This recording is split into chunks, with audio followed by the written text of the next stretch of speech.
let's talk about the #1 tip about preparing for your first Rundisney race and how it's really just playing Just Dance.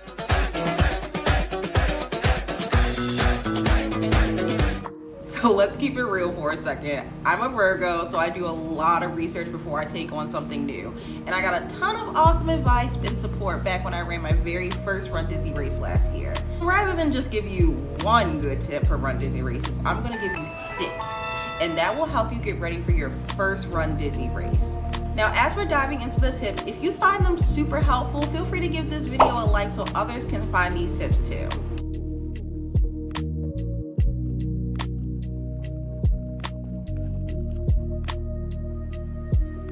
So before we get into the tips, I gotta explain what exactly Rundisney races are. So a Rundisney race is like a sports event where people from all walks of life can participate in running marathons at different Disney properties. So like Walt Disney World, Disneyland, Disneyland Paris. Every mile definitely is magical with a Rundisney race, and you can even do virtual races at home if you can't get to any of their properties. You still get that legendary Disney service as you're running the courses through the parks. Like you get to meet awesome characters. They have bomb entertainment along the courses like choirs and bands, like cute little photo ops, and of course, most importantly, you get a really cute medal, y'all. So here's my medal from the Rundisney Princess race from last year when I did my first 10K. It was such a fun and memorable time, but let's go ahead and dive into those tips now so that way you can be successful too. Okay, so tip #1, have a goal in mind. Now, what exactly inspired you to run this race in the first place? Is it like something you wanted to cross off of your bucket list? Did you want to meet a fitness goal with this race? Did you want to meet some of the cool, rare characters along the course? Or did you just want the cool medal? No judgment if you just want the medal, because my inspiration was actually the medal. I just had to have something with Princess Tiana on it because, you know, that's my girl. Now, during the research stage of me deciding if whether or not I wanted to run this race, I learned about the ability to run races with charities. So the American Cancer Society is an organization that I personally support due to the losses in my own life with the disease. I did end up working with them to run in honor of my late mother, who was the one that succumbed to the disease. I was able to help the cause by fundraising for them as well, which honestly was ultimately the goal, and it was a great motivation for me when running this race. Now, this tip is important because ultimately understanding why you want to run the race will help you stay accountable during your training, and it'll definitely help motivate you as you're running along the course. Sometimes it's a little bit more overwhelming than you realize versus your training in reality. Now that you've figured out your goal for running this race, we're going to move on to tip #2, and that's finding a running program and schedule that works best for you. It can be a little overwhelming to figure out which program, schedule, app will work best for you because there are genuinely a lot of options out there to choose from. That's kind of the wall I first hit when I was looking into training, but I would say the best place to start is Rundisney's actual website. So on Rundisney's website, they have a ton of excellent resources like running tips, what you should eat, training programs, and that are perfect for any running level. I was a beginner and they had a program that was perfect for me there. They were all curated by Jeff Galloway. He's a former Olympian who designed this run, walk, run method, and it's injury free. It's like perfect for training. Now, what I used personally for my training was the Run with How app. It's this one icon right here if you want to go ahead and look for it in your local app store. Now, the app allowed me to customize a plan that worked with my daily schedule. I do work a 9 to 5, so most of the time I'm just struggling to fit in time for everything else I do. There is a paid option for the app, but I really only needed it for the customization part of the app, and I use this feature to choose my running days. Now, once you start your schedule, you can't change the days, but that's not really a big deal for me. Now, I will mention that a very big mistake that I made with my training is not running outdoors. I only ran on the treadmill. This caused me to get shin splits, so I had to pause my training for several weeks while I recovered. It also made it a bit hard for me to run on the actual course itself because I didn't anticipate for some reason in my brain that there were going to be a ton of hills on the course. And we're going to get into that in a little bit. So here is a quick mini tip. Use one of your training days to cross train. Do something like yoga, biking, swimming, bar, anything that's low intensity. I personally did bar and yoga for my cross training days, and don't skimp on your rest days. Your rest days are key. Your body needs to recover from the work that you're doing so that way you can continue to strengthen your muscles and be able to run this course. Now, circling back to the hills that I mentioned earlier, tip number 3 is researching your course map. This is really a preference. I personally do this, but I highly recommend going over the course map for the race that you are going to do.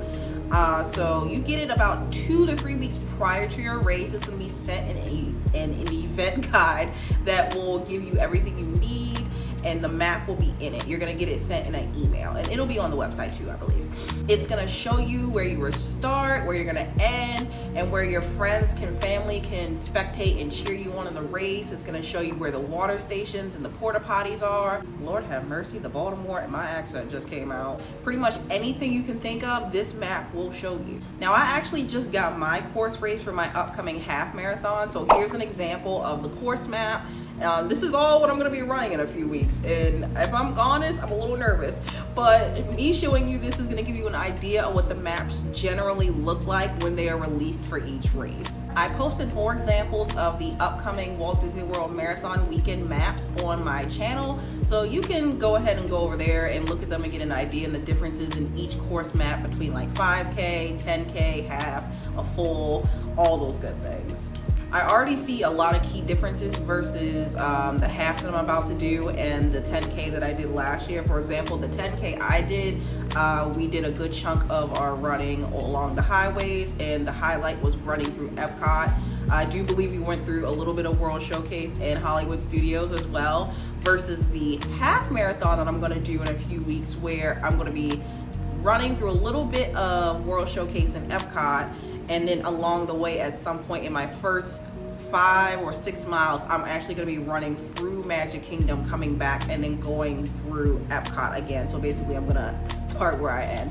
So the difference is the parks and the routes are a little bit different. That's why I personally feel like it's important for you to go over your course map, because it's not going to be the same, and Disney has been known to change these maps. They don't do it often, but from what I've heard, they do sometimes change them a little bit over the course of a few years. That's just me personally. I want to know what the heck I'm running into, so I'm sure you do too. The event guide that's going to get emailed to you is not only going to have your race course map, it's going to have a map of the race expo as well. The expo is where you're going to pick up your race packet with your bib in it, and you can also purchase specialty items there. You can speak with vendors and all sorts of cool stuff. That actually reminds me of some other tips that I'm probably going to share at the end, so just stick around till then. Another big chunk of my research went into tip number 4, which is dressing the part. Now, you got to keep in mind the weather you might experience is dependent on where you plan to run. Dressing comfortably is the key. Some major components for what I wore for my race were the leggings, the shoes, and the fanny pack. Mainly because I am what you would call bottom heavy and prone to the chub rub. I wanted to make sure that I had leggings that were comfortable. It was important that they were comfortable, that they were going to help me with the rubbing of the thighs, and that they had pockets. Because, I mean, in the year of our Lord 2022, females should have everything with pockets now. Now, the pockets were a big factor for me because I just wanted to make sure I had extra space to hold something in case I couldn't fit something in my fanny pack. Now, I actually got this fanny pack right here from Amazon. I'll put the link in the description. But it actually has 2 small containers that can hold water, Gatorade, anything that you're going to need to help you on the course. I found this especially helpful because it meant I didn't have to stop at water stations consistently. I could just keep on running. I could keep on running and then stop when I really needed to. I don't recall a water station being there in the first 2 miles, so this came in clutch. It also isn't really heavy on my hips, and it pretty much held everything I needed, like my granola bars, my energy chews, everything, and there's a ton of space in it. So I would highly recommend getting this. Now, obviously, the most important thing about your outfit is going to be your shoes. I recommend going a size up than what you normally are, and do not skimp on the quality of the shoe. That's going to be your bread and butter when it comes to this race, and it could determine several factors when going up hills and the weather, all that. Now, I got these pair of Nike shoes. They really helped with my balance and resistance when I did the race and in my training as well. I'll put that link in the description as well. I did switch out the soles for the soles for Dr. Scholl's gel shoes. That just really helped ease up on the shock that I was getting when I was training and running. Now, if you're not trying to break the bank on your shoes, I will say Nike did have a PayPal 4-for-4 payment option. That's how I got my shoes originally, because it was a bill week. But yeah, other than that, just explore and research the importance of your shoes, because they're ultimately going to be a really big factor in how you will manage the race. Now, other things I would consider buying are like headbands. These actually just came in from Amazon today. I got them in all different colors because we need variety. You are going to sweat. You are in Orlando. You will be sweating. And another thing I personally like having is my Apple Watch. I like having it on hand just so I can make sure my heart rate is okay, keep track of how many miles I've been doing. I even like customizing the band. I had this purchased when I did my Disney Princess 10K, which was Tiana themed. So I just like, having something that fits the theme of my race. It's really fun. And of course, Mickey Mouse is on there. Going into my second race, I didn't really have time to plan an outfit, so I utilized this theme park outfit planning service called Once Upon a Wardrobe. They planned my whole running outfit for this upcoming half marathon that I'm doing. They plan every aspect of the outfit based on a little survey. It takes like 5 minutes to do, and you just describe what you need in the occasion. Here's an example right here of the PDF that I got with them. It included links to every item for me to choose from and buy, and it had a wide variety of items to help me fit the budget that I needed. They're definitely affordable. They started like $15, and it was honestly one less thing that I had to worry about. It helped me focus on my training for this half marathon. I would highly recommend trying them out if it's definitely your first time running. It's gonna be one less thing you're gonna have to worry about. This next tip I cannot stress enough: you need to listen to your body as you're training. It's extremely important to hydrate yourself and fuel yourself before, during, and after your run. And of course, one did their research. So here is a quote from Johns Hopkins, basically talking about how it all works and why you need to be fueling. You need to have sugar stored in your liver and your muscles, and that's going to act as the primary fuel when it comes to your endurance when you exercise. Now, you have to eat plenty of carbs to ensure that these energy stores are going to be ready to help you and push you through that race. Doing this before your race is going to help you do better, since your body is going to be running off of those carbs, and you may be able to do it at a higher intensity the further you keep training and the more you do it, because the last thing you want to do is pass out during your run. That's no bueno. Now, eating after your run allows your body to recover those carbs that you burn off, and it's also going to allow for your muscles to recover at a higher rate. I would try eating things like yogurt, fruits, veggies. I enjoyed the oatmeal, fish, chicken, any whole grain kind of bread, to be honest. Energy chews were a big help for me, along with Cliff Bars. Cliff Bars is kind of like an acquired taste. I only do that unless I don't have anything else.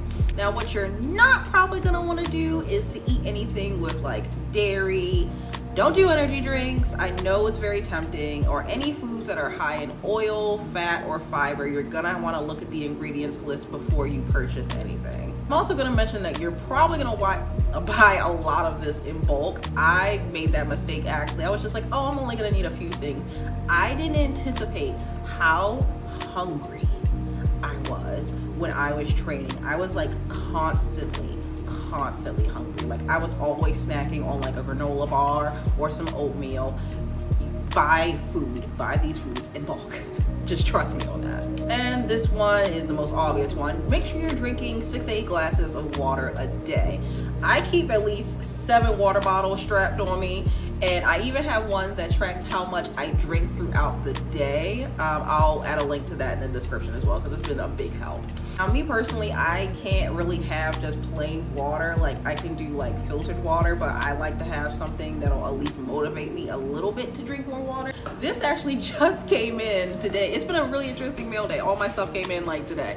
But I use like True Citrus. They have like flavored powders and stuff that you can put in your water to make it a little bit tasty. It's sugar free, it's very healthy, and it's actual local to Baltimore.